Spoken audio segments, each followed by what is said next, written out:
Okay, so hello everyone. Welcome to Fulbright Friday. My name is Katie Salgado. I'm the primary ETA advisor in the ONSA office, and today we're going to chat about ETA for all majors and careers. So if you're watching this presentation, it's probably because you've heard about Fulbright, you're interested, you're looking ahead to the future, perhaps after graduation or in a transition phase in your career, and you're thinking, I would like to spend the year abroad. I'm interested in spending that time teaching abroad more specifically. I think the ETA award is a fantastic option for students looking for a longer term grant that's internationally focused, that's culturally exchange focused as well.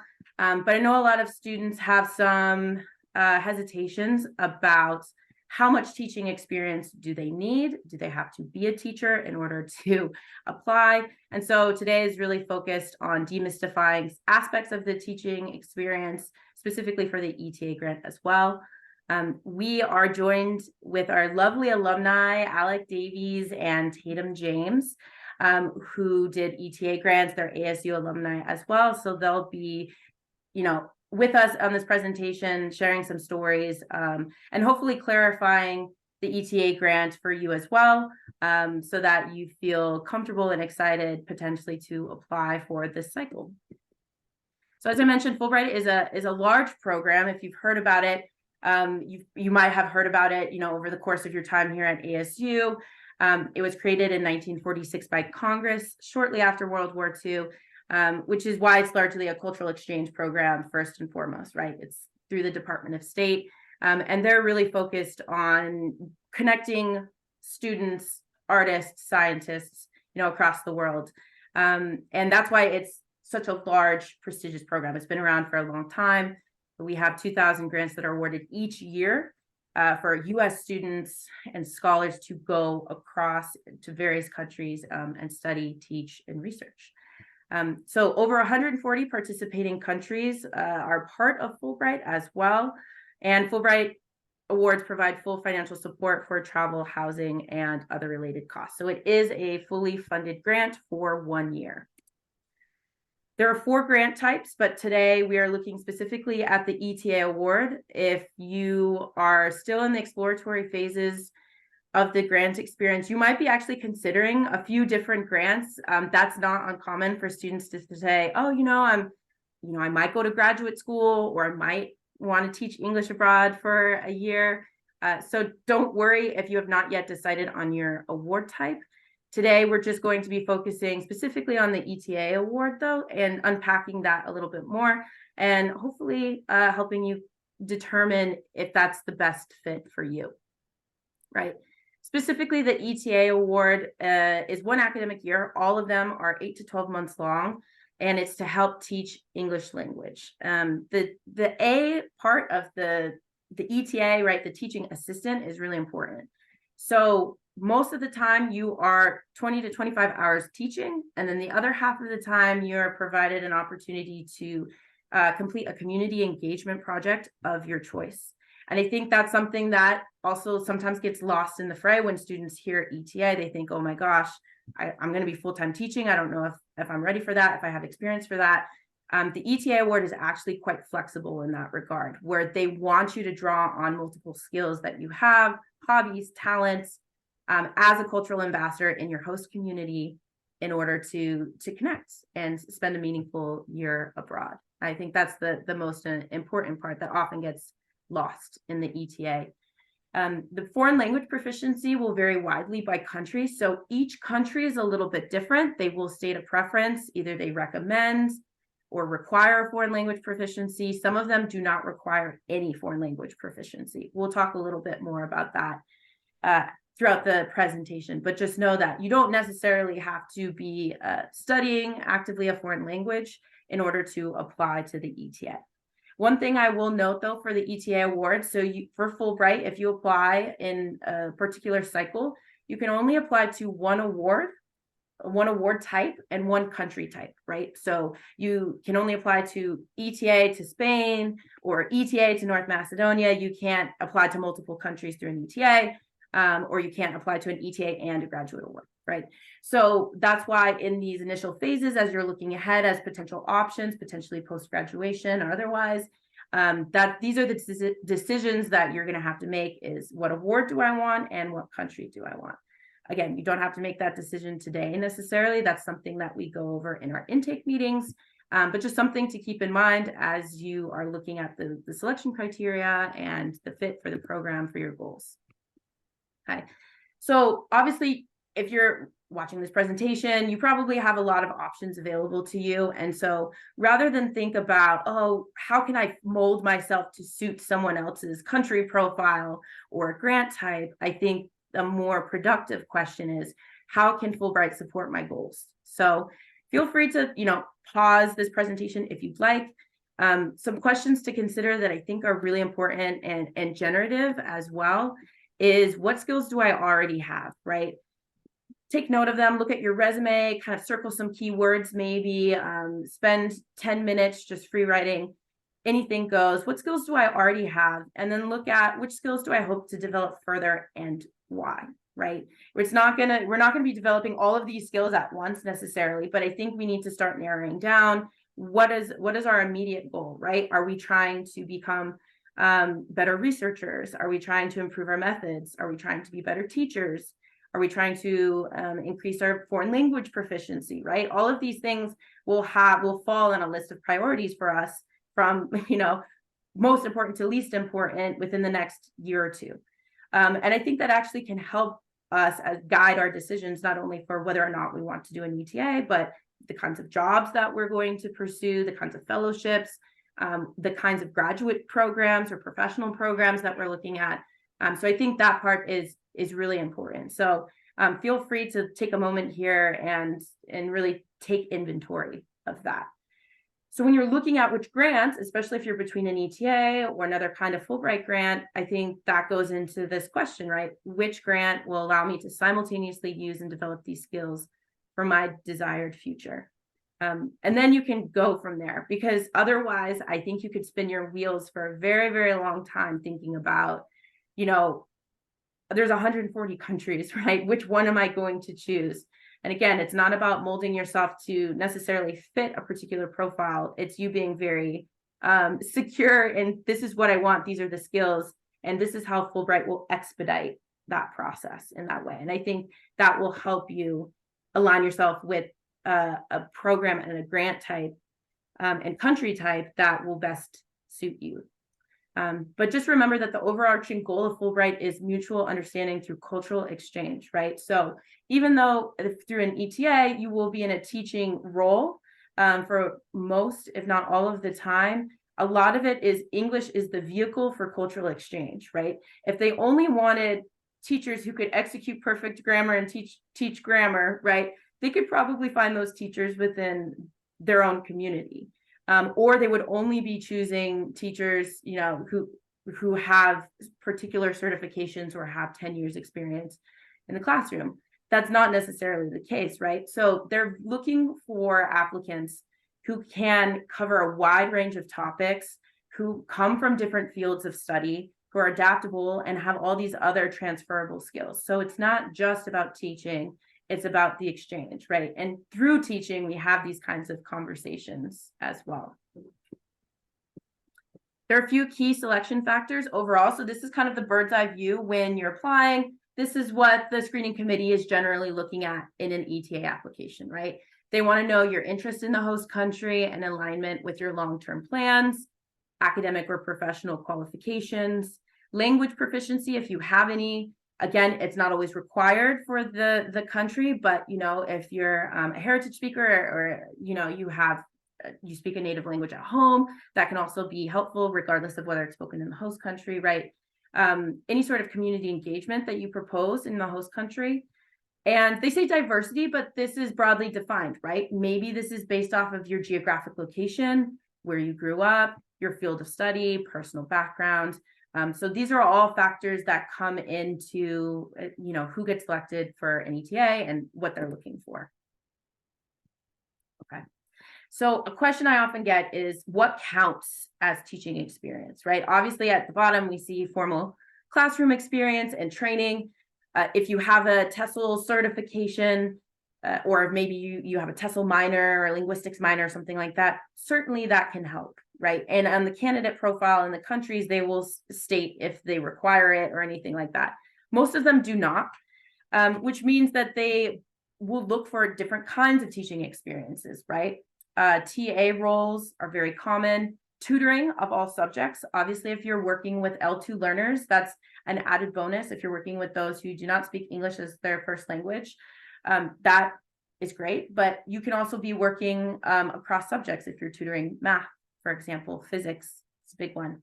Mentorship roles, if you are in a club and you have mentees, or as part of your leadership program, you are a mentor. All of these things come into play when you're in a classroom and working with younger students, and especially volunteer and leadership roles. So I do want to open it up really quickly to Alec and Tatum about teaching experiences. I'd love to hear a little bit about some of the informal teaching experiences that you all had when you were in undergrad, and how that kind of played into your application and or your experience in the classroom. Yeah, I can go first. Yes, I'm Alec, and I did an ETA in Spain back in 2018 and 2019. And so I was coming from a non-education background. So I was a finance major in the WP Carey School of Business, and then I was also a political science major as well. And so, yeah, I kind of, when I was applying to Fulbright, I actually, even though I was those other two majors, I had a couple of background teaching education experiences because I kind of just was naturally drawn to them while I was at ASU. So I was a teaching assistant in the honors college for a semester. I also did some tutoring on campus and off campus. So I tutored at the Hacienda Academic Tutoring Center there, and then also did some tutoring with America Reads at a Salvation Army site in South Phoenix. And so I think I had some of those experiences that played into the role. But I think if you're thinking about applying or submitting an app for Fulbright, I think having at least like one of those experiences could be really helpful. So if you're like an ASU 101 facilitator, or if you've had any of those mentorship roles with any students who are coming from international backgrounds, those can be really helpful because a lot of the grantees that I was working with were actually not education background, and a lot of them, actually most of them were. There was only a couple that I met who were actual education majors and were there like thinking they were going to be like lifelong teachers and that sort of thing. So I think that can really help you, because at the end of the day, the goal of Fulbright is a mutual understanding between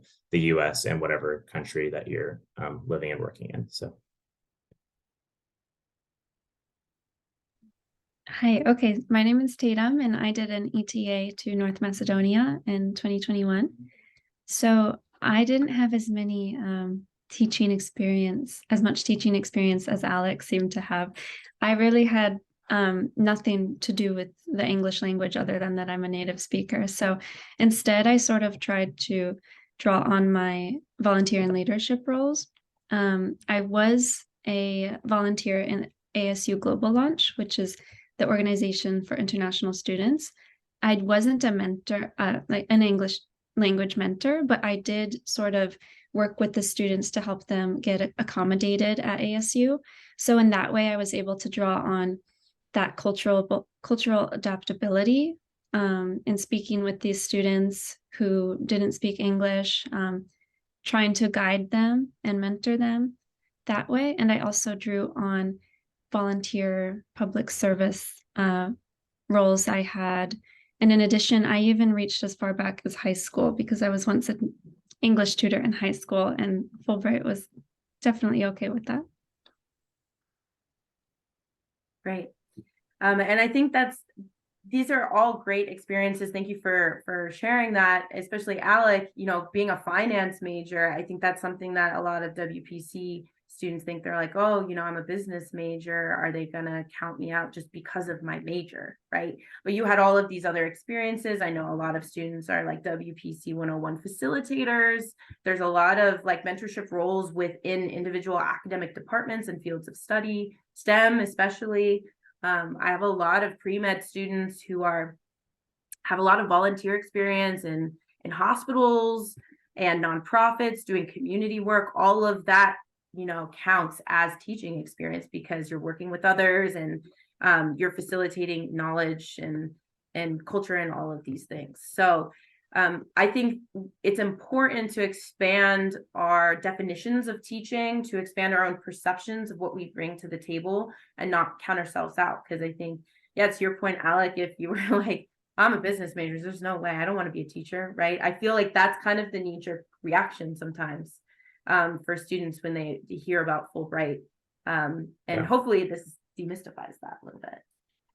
Yeah, just to add on that, like most of the people that I met, all the other grantees in Spain when I was there, most of them were not teaching, like most of them were not coming from teaching backgrounds, and most of them were moving into fields after their Fulbright year that were not related to teaching. So I think that that's a lot were pre-med as well. So a lot were like a lot of other backgrounds like government or business too. So I think that's good to consider.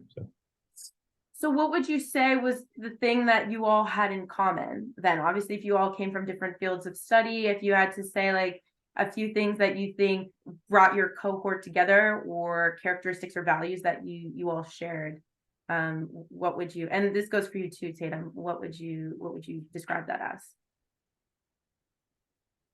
as? So yeah, I think that something that would bring us all together from the people that I met, a lot of people were really well-rounded and had a lot of like different experiences and were, I would say, impactful in those experiences that they had. So I was really impressed with like the quality of people that I met with Fulbright, and we all kind of got along because a lot of us were really similar. So I would say like having a really strong passion in whatever you're doing and pursuing that and being able to relate that experience in your application would be really helpful. And I think, again, that I think something that's not, or something that could be like people see ETA and they think it is teaching, that is part of it. But I think like just reverting back to that interest and desire with working with individuals from other cultures, I think plays a big role too, because at the end of the day, you're like an informal ambassador for the United States within your community. And so the community that I was within, I was one of only 10 native English speakers in my town. And so a lot of the people that I was meeting and working with, like they were only interacting with like Spanish nationals. And so I was like kind of their one, like, I don't know, like one experience of like speaking with somebody from like the United States. And so I was like having to like, be a good representation of the United States to the best of my ability. So I think that's a lot of, or that's going to be a lot of your experience while you're abroad. So I would keep that in mind too. Yeah, just to add on, I agree with that completely. In my experience, the cohort of ETAs and scholars and research students were more over than our interest in teaching or our research. It was just that we were a group of individuals who have a genuine appreciation for cultural exchange. Just sort of, we wanted to be a part of that mission that Fulbright promotes, which is mutual understanding and engaging in cultural exchange. So above all, I think having that interest and desire to respect and interact with other cultures is really what brings people to Fulbright.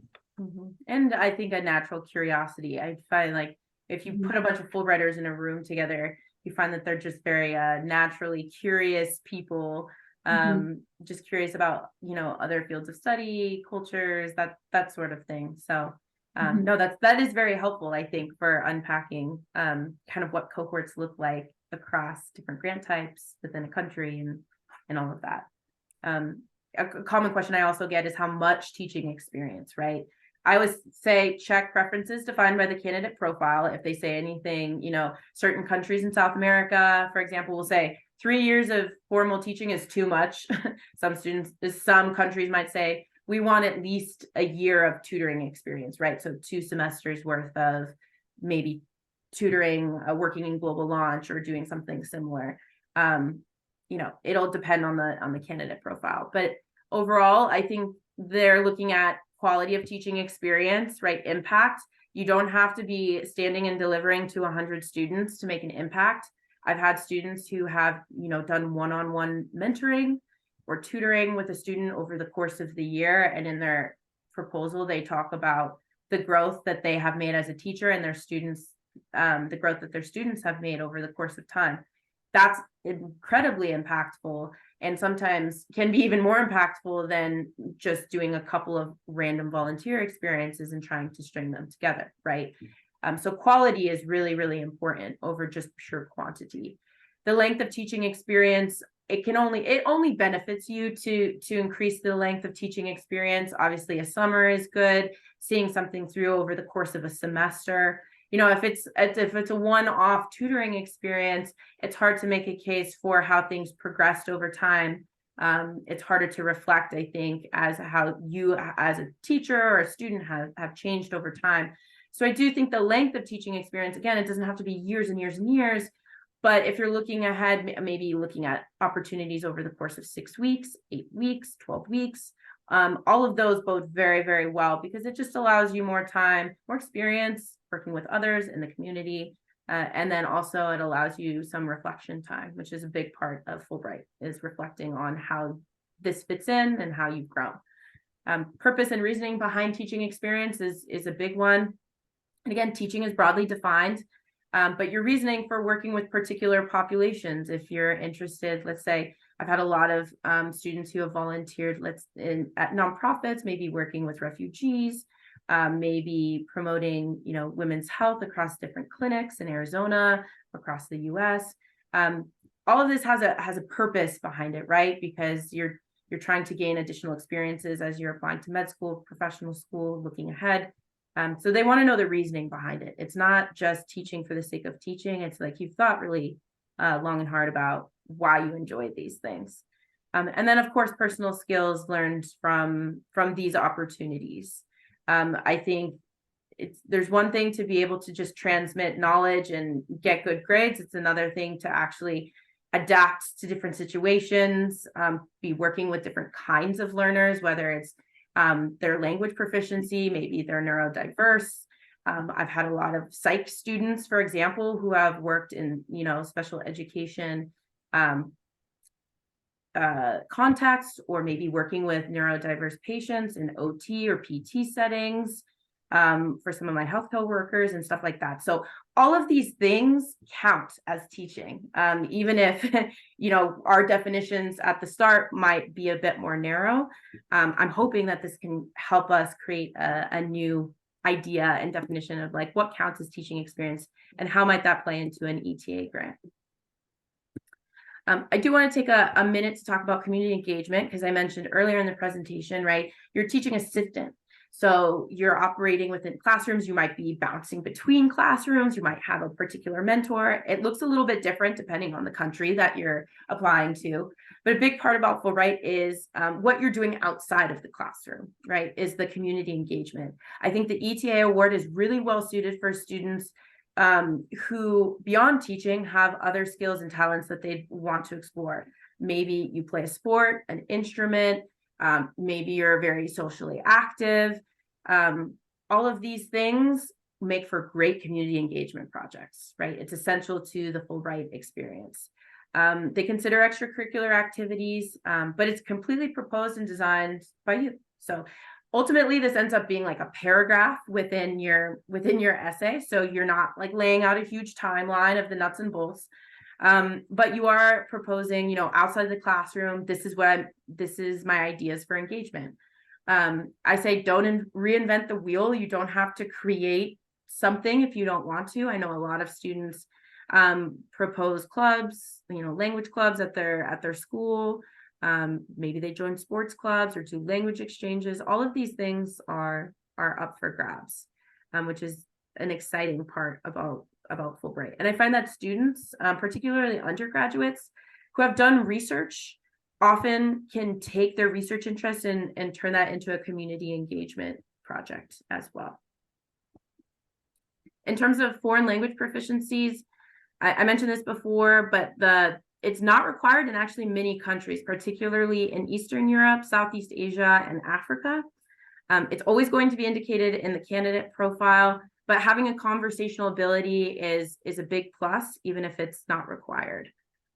It's an additional form that you fill out if it is required for your host country. I know Spain does require intermediate Spanish.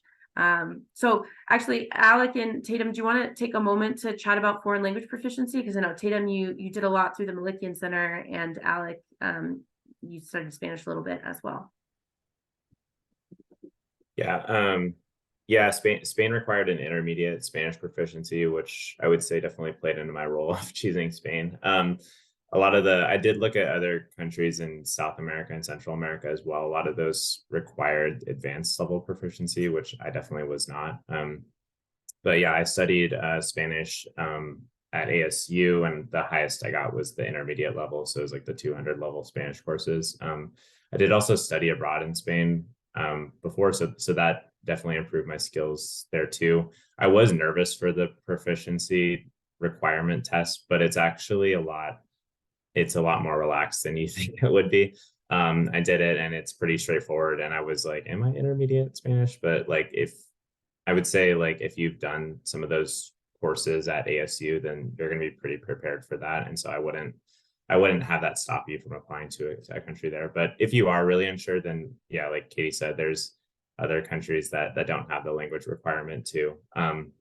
So that's pretty much it. Yeah, from my experience with North Macedonia, and like Katie said, with a lot of Eastern Europe, they don't require language experience because it's just less common that somebody's going to speak one of those languages. But I actually did study at the Malikian Center at ASU. I studied Albanian, and I chose North Macedonia in part because there's a huge Albanian minority population. And I knew that my Albanian skills would be able to transfer living there. So that was a big plus on my application. And I even stated my interest in even learning or just taking an informal course in Macedonian within my application, just to show them that I was interested in respecting like the host culture and language. So in your application, even if you don't speak the language, maybe just say, I have plans this summer, I'm interested in taking this course or something. And that would make you look a lot better. Tatum, I also remember when you were applying, you were originally going to apply to Spain, right? Yes. So originally I was going to apply to Spain. I speak Spanish. My major was in Spanish, and I had also studied abroad with the Gilman program in Barcelona in 2019. So Spain seemed obvious to me, but maybe we can go into that later. Things changed, and I chose North Macedonia instead. No, but I think that's a great example of just because your field of study, even if it's a particular foreign language, does not necessarily mean that the ETA country that you choose has to be in that foreign language, right? Things change. And I feel like I see that a lot as ETAs, that someone might have a Spanish minor or a minor in German, and they're like, oh, I have to apply to Germany. And of course that, you could, sometimes that is the right decision, but not always, right? And like I've had Spanish majors who applied to Thailand, but for alternating reasons. Right. So I have two examples here before we start sharing stories with Alec and Tatum. This is just a quick snapshot of two applicants from different fields of study that I think is just to go to show, even more to reinforce the idea of, you don't have to be a long-term teacher, and you can be explicit about that as well. This particular applicant applied to the Palestinian territories, the ETA, and they were a journalism major, right? So for their community project, they proposed, they had done a lot of work on the border of Arizona and Mexico as an undergrad, just through, all of their journalism work. And so they say, as a transporter for photojournalists and artists, I plan on using different forms of creative expression like film, photography, and creative writing to ignite important dialogues about ethno-nationalism, religion, and politics. These conversations could help communicate ideas and emotions between people to ensure peace and stability, right?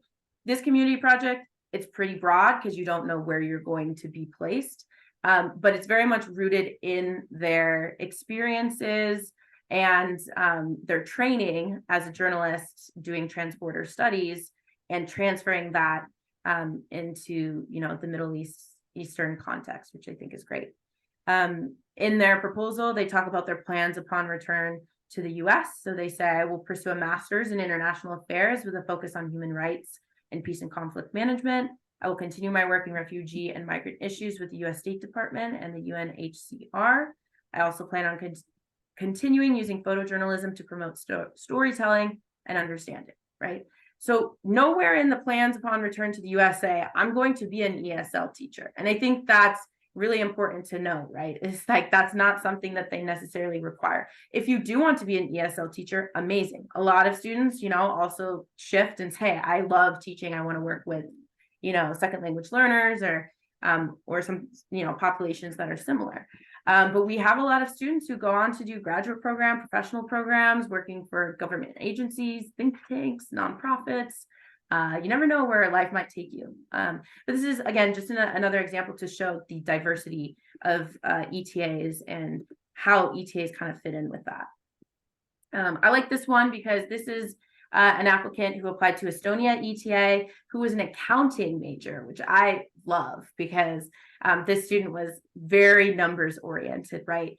But they had, as they were looking through the country profiles, they made a very specific argument for why Estonia, right? So in their community project proposal, they said, I will engage with my Estonian community in ways that combine service and business, in addition to exploring Estonia's versatile artistic heritage. I will volunteer in my community, likely at a women's shelter. I'll also hold community workshops to develop the soft skills using United States business culture. As a lifelong dancer, I'm excited to take Estonian folk dance classes and attend the Seto Folk Festival to celebrate Estonia's strong national identity rooted in the arts. Yeah. So Tatum and Alec, what stands out to you about this particular community project proposal when you read it? I would say it's incredibly detailed. It's specific. They know exactly what they're looking to do. They've done the research. They have a plan. So I think that's really essential in detailing the community project. Yeah, Alec? Yeah, I think that's true. Yeah, as much detail as possible when you're writing these community projects, even if you don't end up actually doing it when you go over there. That's something to consider too. So you're not like by contract, you have to complete this, but you have to do some sort of community project. And I think also something that it connects to their own interests that they have. And so like, obviously as a lifelong dancer, she chose something with Estonian folk dances. So I think that, yeah, they're connecting to their own unique interests as well. Right. And they're an accounting major. They're not a dance major, but they're still saying, hey, this is something I do outside of my studies. And this is how I foresee myself engaging with the community. And I'm specifically interested in learning a particular style of dance that's specific to my host country, which I think is great. The volunteer in the women's shelter, this particular student, obviously we don't know this, but this particular student had done a lot with financial literacy, specifically for women, and had also worked a lot in like volunteer work at women's shelters as well, outside of accounting. So again, completely outside of their field of study, but they're able to bring that into their grant experience to make a meaningful community project. Like Alex says, it's just very well-rounded. There's a couple of little things that they'd potentially could do. And their plans upon return to the US, they talk about going back to school because they want to teach accounting at a university. So being an ETA is the next step in developing as an educator and communicator to international business students, which is great. They're referring to the populations of students that they could potentially teach, that they recognize that, a large population of business students, both undergrad and graduate, are international, right? So they would be working with all sorts of learners. And specifically as it relates to Estonia, they say, I will research the effect of global taxation systems, a topic in which Estonia is noteworthy given the nation's revolutionary digital taxation system, Reporting 3.0. My experience as an ETA in Estonia will provide me with culturally sensitive perspective as I contextualize the system in my research, right? So this is kind of an interesting take because their reasons for Estonia, they don't speak Russian, they don't speak Estonian, they've never done anything related to the Malikian Center. But their reasons for going to Estonia were, there were a couple of reasons. And they didn't show up. I will tell you this, they did not show up to my office and say, reporting 3.0 is why I'm going to Estonia, right? They took a long time looking at country profiles, looking at, which countries have interesting taxation systems, different accounting systems. Like, they really did their research. This was not something that just like came into their head. And I think that's also important to note that the part of the process of choosing your country, it may not be obvious. It may not be the most obvious immediate choice for you, and that's okay, but you can still make a very, very strong proposal and relate your interest to the host country in a meaningful way. And yeah, it's just exciting. And this is my favorite part of my job, is being able to see all these neat connections that y'all make in your Fulbright applications. So I think ETA, if anything, if you take anything away from today's presentation, it's ETA grants are really well suited for those who are seeking to develop new skills and sharpening existing ones. If you're a curious person, if you're a flexible person, to Alex's point, if you're, you consider yourself very well-rounded, you have, maybe multiple majors or certificates, interests, talents to share, and you want to take that abroad, and you're really interested and dedicated in being a cultural ambassador, then the Fulbright program might be an excellent fit for you. Okay. So I do want to spend the rest of our time here letting Alec and Tatum really share their stories. They introduced themselves a little bit earlier in the presentation, but for anyone who missed it, Alec did his ETA to Spain, and Tatum did hers to North Macedonia. And so these are some of the questions. We have 2 slides here, but I'd love to just hear your take on, how did you even decide on the ETA? We talked a little bit about key experiences, but your other options potentially as you're considering ETA and other opportunities. So we can start there. Yeah. I guess for me, so I knew from a while before that I wanted to apply for Fulbright. Upon entering ASU, like other people saw the wall of faces and was like, I want to be on the wall one day. I was looking at different opportunities for Fulbright, and I thought the ETA made the most sense for me. I'm not much of a researcher, and I wasn't doing a lot of like research studies that I could really relate to into proposal for that side of things. So I thought the ETA made more sense. I did have an interest in helping others, and I did have the educational experiences, during my undergrad that helped. So I think that led me to it as well. So yeah, I think it's just being honest with yourself and thinking about what you're most interested in. And again, with the ETA, I think it's you can be somebody from like a non-traditional background of education and still have a really valuable impact in the classroom with your students and also in your community. So and then I guess what skills from teaching. Yeah, so I think that this is a really really valuable part. So you're going to learn a lot from teaching, and you're going to learn a lot from your Fulbright experience. I think that I would recommend actually, like most people, spend some time teaching, because you don't realize like how hard it is until you actually get into it, and you learn a lot about yourself while you're doing it. And then also the Fulbright experience, because you're getting to live and work in a different country, which is different than traveling to a different country. So you're actually living there, and you're getting great international experience working with people from diverse cultures that you can bring back to the United States and apply to a bunch of different professions. So I think teaching is going to make you really more really well-rounded. It's going to help you, work with others, teach you patience, teach you organization, teach you just grit and determination, because sometimes it's really hard, I'm not going to lie. But you can get through it. And then I think just also considering when you return to the US, you can apply those to so many different positions. I'm just thinking about the people that I was with in the grant and other Fulbright grantees that have done the ETA. And there's such a wide variety. It's a lot of them are in med school right now.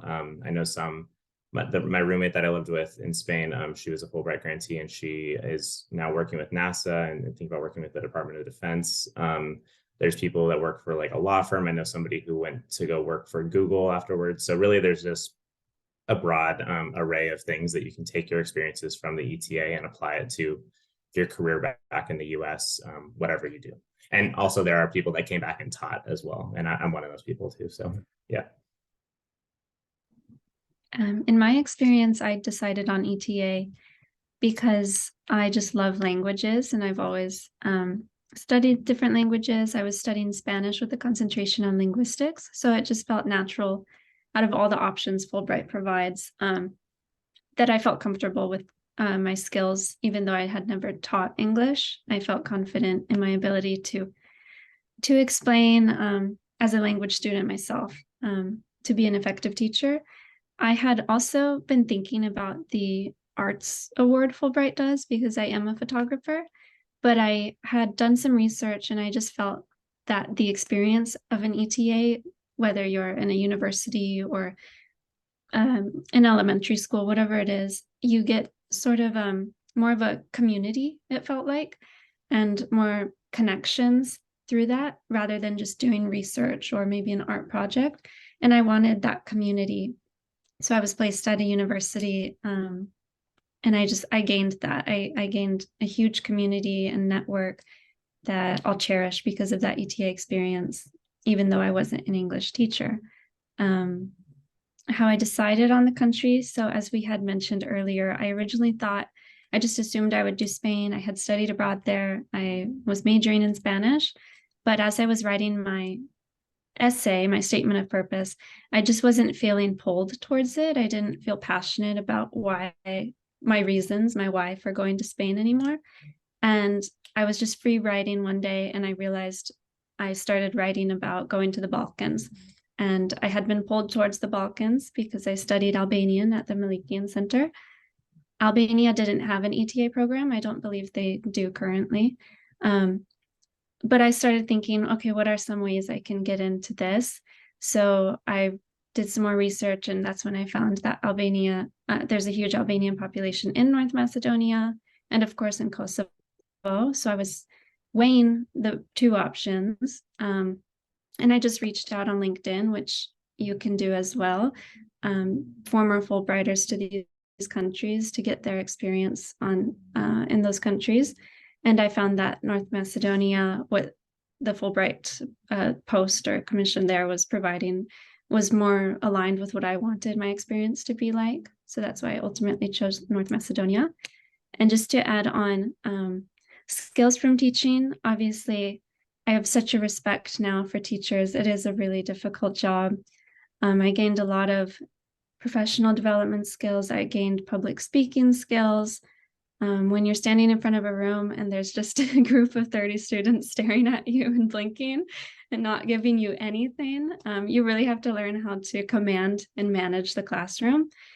In addition, of course, you gain those really crucial cultural adaptability skills. You're working with people from different cultures, which is really important. And those have transferred into my life personally. I'm a master's student now. I'm a Ringel Fellow with the U.S. Department of State, so I'll be going on to work in the State Department as a U.S. diplomat. So Fulbright gave me so many skills that I'll be able to take into my professional life.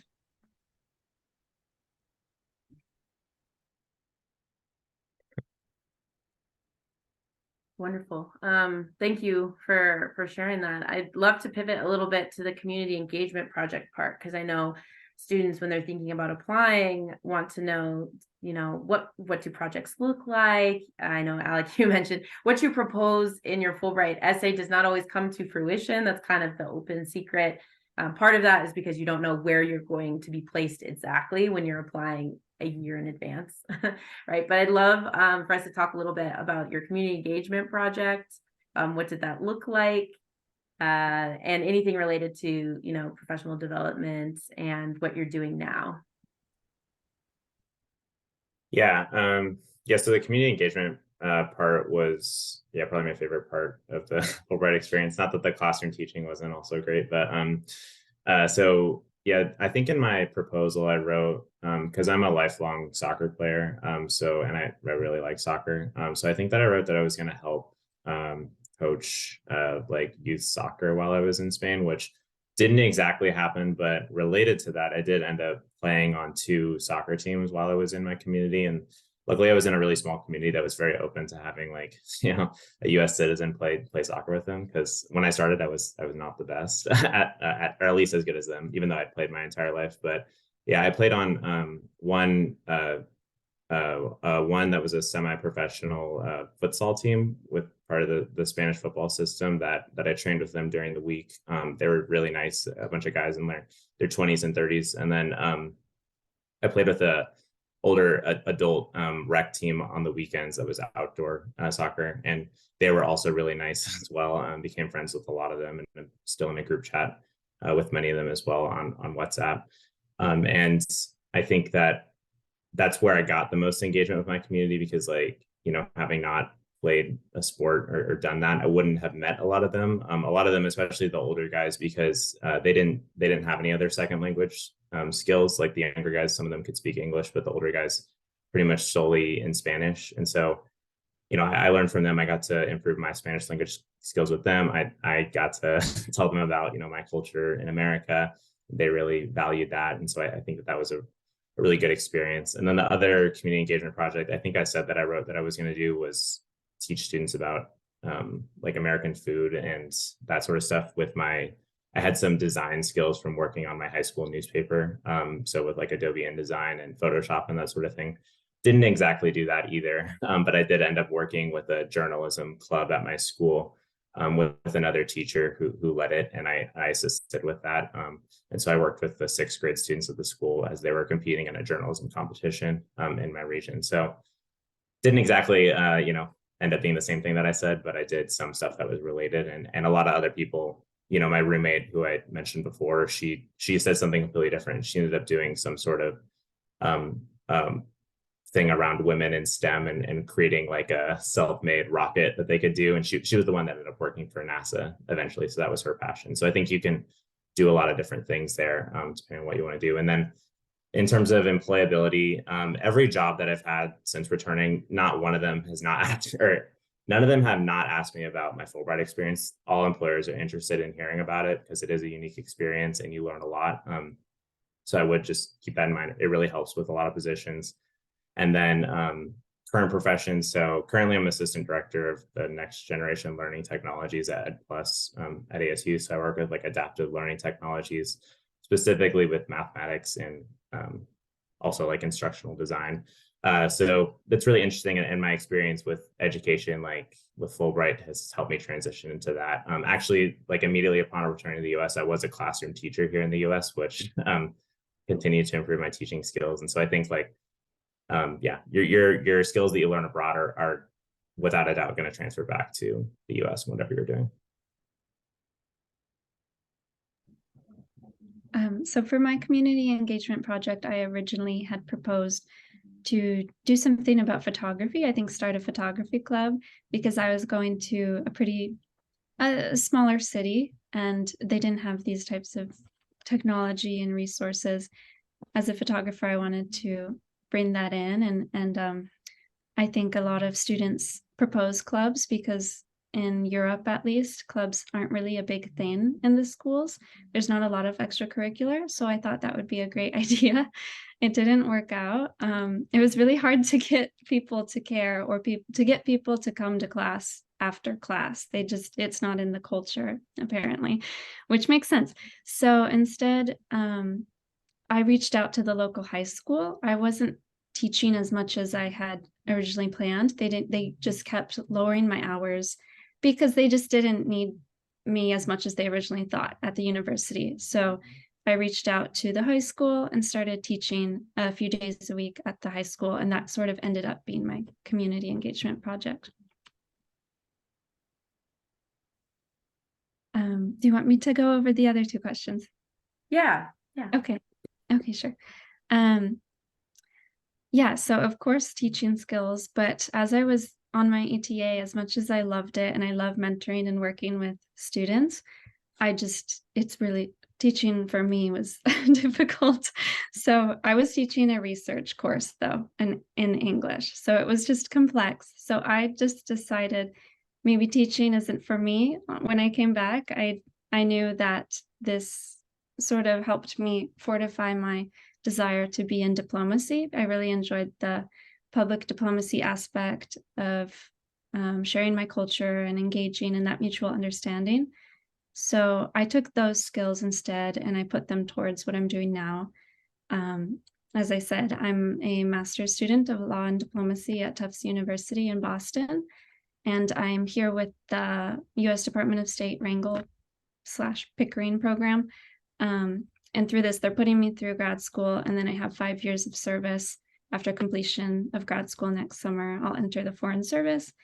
And like I said, even though I'm not a teacher, I am taking all of those skills, my language skills, cultural adaptability skills, the flexibility, everything I learned from living abroad for a year, I can take into this role as a U.S. diplomat. Yeah, Tatum, thank you for telling us a little bit about like your school, because I think that's a big part about ETA when they say be flexible, be adaptable. You know, they might have plans for you to teach or assist in a particular classroom, and then things change really rapidly. I think one thing, because I don't think I mentioned this earlier in the presentation, I also completed a Fulbright ETA to Portugal, and I was placed at a university. So Tatum, I totally understand like the cultural aspect of doing what's required of you outside of class is not a thing. Everyone goes home and eats their lunch at home. It's very different from ASU and what you might be familiar with of the US university system, right? And it requires you to adapt a little bit in that regards. I remember my teaching hours were also, well, one, the school just had trouble scheduling people in general. So I was kind of at the bottom of the list in terms of teaching opportunities. I remember just asking basically, could I teach night classes? Because I wasn't part of the normal schedule. And professors were kind of throwing me around like, oh, you know, maybe she goes in this class today, that class tomorrow. And I realized that a lot of the staff members at my university was a polytechnic university, so it's really small. But the staff members, like the cleaning staff members, the people who work the front desk, people who work the cafes, they really wanted to learn English, but they never got the opportunity to because they weren't enrolled. So I basically just said, hey, can I rent a classroom after hours at 7 p.m. when the classes are done and teach a beginner's English class, like open enrollment? They obviously didn't have to pay anything. I said, you know, for 2 hours, can we do a beginner English class to the community and staff? And we ended up doing that instead. Like those ended up being some of my main teaching hours for the first half of the semester. And I have to tell you, it was super rewarding, but it was not prescribed for me. I had to kind of shift my way around. I had to kind of see, like, gauge in my school what was okay with like the scheduling, what I could kind of fudge, what people needed. But I have to say, they were some of my best students were the staff members, because they didn't have opportunities otherwise to, first of all, they never met an American, and they didn't have the funds to enroll in a class, and they didn't have, you know, the time to be off work to do a night class. That wasn't really a thing, but we kind of made it work. That's so a good idea. yeah, it was really fun. And I think, yeah, people were surprised a little bit. I think that's also something coming from a big public university. Fulbrighters, in my experience, tend to be very go-getters. They tend to like make the best out of situations. Culturally, very different sometimes. Especially if you're placed in a small town. I don't know, Alec and Tatum, do you find that to be true? Like some people are kind of like, whoa, this American is shaking things up a little bit. Like, what are they doing here? And you're like, I don't know what I'm doing here, but I'm trying to connect with you. I got that a lot, actually. Just, yeah, I think I was probably the only American or foreigner really in my town, in the city I was in, actually. Yeah, and I was like that typical American, trying to engage in any way that I could, being really excitable and friendly. And even though my community really accepted me and they were very kind, they still were sort of not put at ease, the opposite of that. Like they were weirded out by my eagerness to help or eagerness to become involved, because some cultures or maybe some communities that face challenges, or in my case, the community I was in had faced a lot of systematic oppression, and the people were just bogged down and they didn't really have that energy. So my students ended up telling me at the end, even though I made them work harder, they were just happier and more eager for the future because of that. Yeah, my town, I'd say they were pretty like responsive to me being there as an American. I think because they had it was a pretty small town as well, and they had Fulbright tutors in the past. Like they placed two tutors there every year, so they had kind of like known what to expect. But yeah, I would say that it was I don't know, Spanish culture. They're very like, especially in the small towns, they're very welcoming and like will sit down and talk to you for hours, like even longer than like, you know, it's like you think you're going to lunch or dinner and you're there like for 4 hours. And I'm like, oh, like in America, it's like 30 minutes to an hour and then you're out of there. So I think like it was more of an adjustment for me doing that. And then I think you know, and just like I think providing a different perspective of what America can be too, for whoever you're working with or interacting with. Like the people I played soccer with didn't think I'd be able to play soccer at all. Like they thought I just played like American football,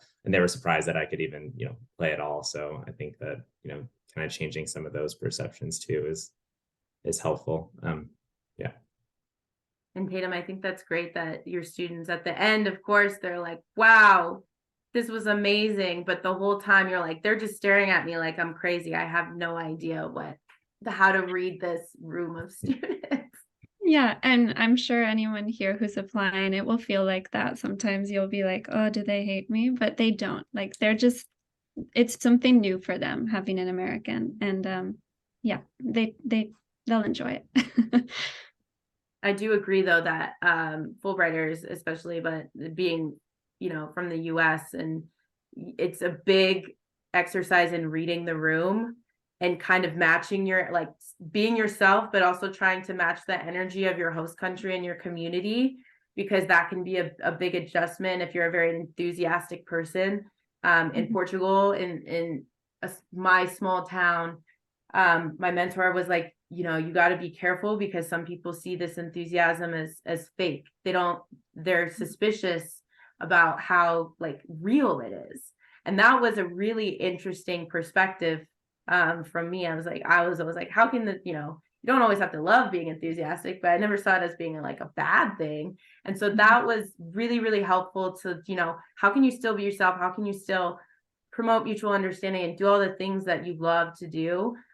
But that's part of the like being part of the host community, right? Is kind of reading the room. And Alec, like maybe this conversation goes 2 hours and you're like, is this normal? Do I have to leave at any point, or do I just keep going?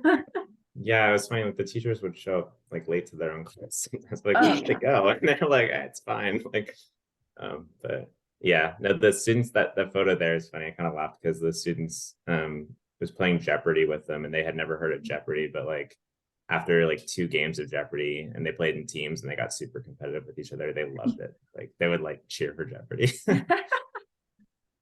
That's so cute. So I just want to wrap up a little bit. Do you guys have any final pieces of advice for students thinking about the ETA award? I was just reading the question in the chat about the Fulbright stipend.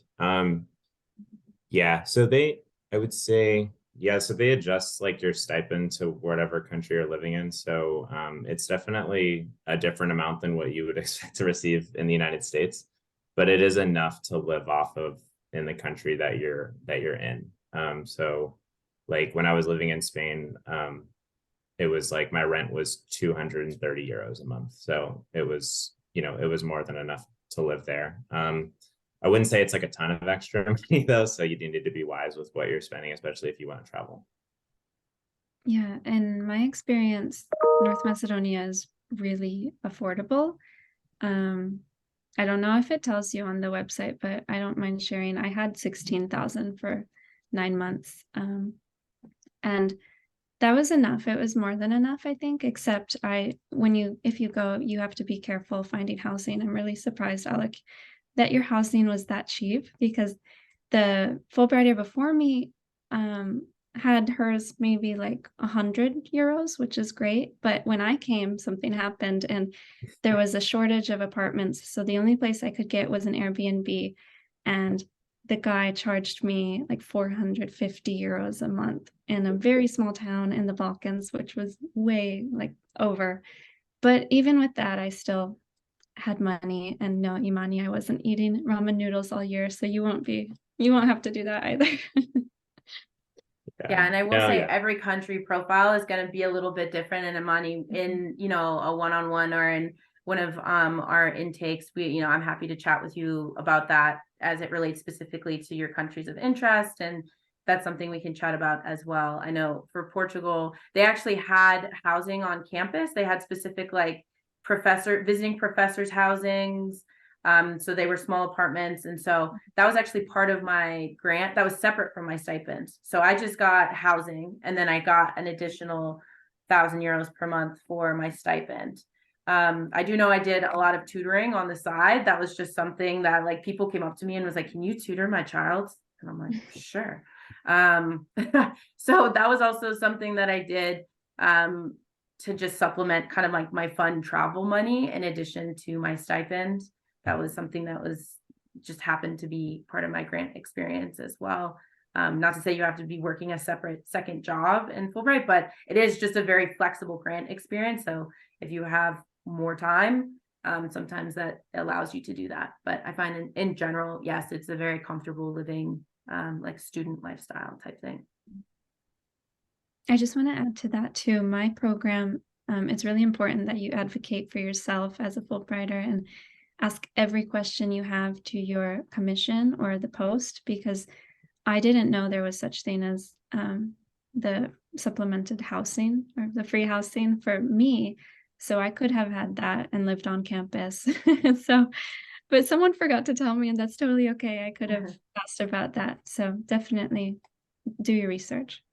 Yeah, I think talking to somebody who's been in your country, if Mhm. possible, from Fulbright is helpful because they will know the details of, they'll give you some good advice on what to do and what not to do. Any final pieces of advice?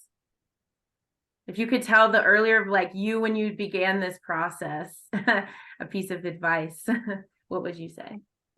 My biggest advice is like I was nervous because I don't consider myself like a great writer. So I was nervous for the application process. And I think I'm okay, but like not compared to like other people I'd see when they like write applications and that sort of stuff.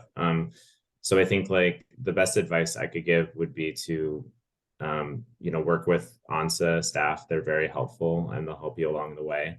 And then start as early as possible, even though it can be nerve wracking. Like the best thing I did, I think, was I actually started later in July, but that's waiting a bit. And, but I think like I'm glad I started then and not even later than that, because I felt like I had enough time to get everything done. It was a little stressful towards the end, but just start as soon as possible and use the resources that you have available to you, because they're super helpful and they'll be able to give you so much advice on your application. Like I changed my essays a bunch of times before I finally submitted, and it was a lot from the feedback I received from the ANSA staff. So. I agree. I second that. Definitely collaborate with the ANSA staff. Do make sure you have them or peers review your statements, double check everything. You might have multiple drafts, and that's okay. You just want to make it as perfected as you can, and that definitely will help you. In addition, I would say just reach out if you can to people on LinkedIn or wherever you can find them who have done the program to get all the information you need, and maybe they'd be willing to help look at your application. Yes, always reaching out to alumni. I think that's just good advice for life, right? Is reaching out to folks who have the job that you want, whether it's, or who are in the grad program that you're interested in. That's just, good life advice. As Alec mentions, this application process, there are a couple of different, it's pretty long, right? So it technically opens April 1st is when the Fulbright application officially opens. And anywhere from April to August, you can be working on your application. Obviously, we are open. ANSA is open throughout the summer. We do Zoom meetings, phone meetings. I know everyone has internships and jobs. Like you're not just working on your application over the summer, but we are here to help you. And so I think that's part of the Fulbright process is just setting a timeline for yourself, being realistic, making sure that you give yourself that enough time to revise and get feedback and do all of those things. I do not recommend you doing waiting until end of August to try and submit for the September 12th deadline. It's not nice for your recommenders. It's not nice for anyone. Like Anza, from our perspective, we're not here. We're not grading you, right? We're not your professors. We're here to simply be your sounding board, help you articulate your goals, your aspirations, your experiences in a way that you feel really proud to submit something. And that it also is something that you can use moving forward as you apply to other fellowship opportunities. I think that's something that kind of gets missed, right? When you get in the zone of like, what am I going to apply for? What's next? Is really taking stock of like, I might not have done this kind of writing in a while, right? I often ask students, like, when was the last time you wrote a personal statement, an actual personal statement? And some of them are like, well, I guess when I applied to college, right? So just take note, this kind of writing, it's not difficult in terms of like mentally taxing, right? You've done probably academic research papers, lit reviews, different kind of academic writing. This is just a little bit different because you can't Google yourself. You can't Google all of your experiences. And that's just a shift in mindset. And as ONS advisors, myself as a writing specialist and all of our, my lovely colleagues in the office, that's our perspective, is just how can we help put together all of your great, amazing experiences and trainings on paper, because you only get one page for your personal statement and one page for your statement of grant purpose. So that in itself, to write down in a condensed way, is also something we're not used to in academic writing. Usually we're writing, 10, 15 pages. Fulbright is the opposite. They say, tell me all about your life in 500 words or less. So that can be challenging as well. So if you're interested in ETA, or even if you're still exploring some of the other grants, the first step, immediate step, is to create an intake meeting. So you can get on our calendar, go to onza.asu.edu. On the right-hand side, it'll say schedule an appointment. It'll take you to our booking site, and you'll select the award type. So you can do either research and arts intake, a graduate degree intake, or an English teaching assistant intake. If you're exploring different award types, you are welcome to do an intake for all three or two if you want. The intakes are meant to be exploratory. So during our intakes, I'll be walking, if you're doing an ETA intake with me, I'll be walking you through the Fulbright website. We'll be kind of decoding some of the country profiles together. We'll be chatting about your teaching experiences, leadership, volunteer, etc., things that might, be suited to the ETA, and kind of unpacking that together. So just know that you don't have to necessarily have your country already picked out. If you do, great. If you, don't worry about that. But an intake meeting is the next step for you if you're interested and considering and applying. Again, you don't have to open up an application. It's not you're not committing to anything if you do an intake meeting. So if Fulbright ETA sounds interesting to you and today's meeting has kind of clarified a few things for you, then this will be your next step. And then there are a few resources I just want to point out. Again, our website, you can make appointments through there. The YouTube channel is great. We have all of our recordings from our Fulbright Fridays. The ASU Fulbright site, so with all of the Fulbright dates and information as it relates to the ASU campus process, is fulbright.asu.edu. Again, all the FAQ videos, timelines are there. And then the Fulbright US student site, where they have the country profiles, is us.fulbrightonline.org. And if any of you have questions specifically about the ETA award, you're also welcome to reach out to me directly at catherine.salgado@asu.edu. Again, on the website, if you choose ETA intake, you'll see my name on there too. So I'm happy to chat with you in a meeting as well. So thank you again to our lovely presenters, Tatum and Alec. It was really great sharing stories with you. All of your insight is extremely helpful for our ASU applicants, and we really appreciate you taking the time. So yeah, hopefully we'll see you all soon, and appreciate it. Thank you all for joining us today for Fulbright Friday. Thank you. Thank you.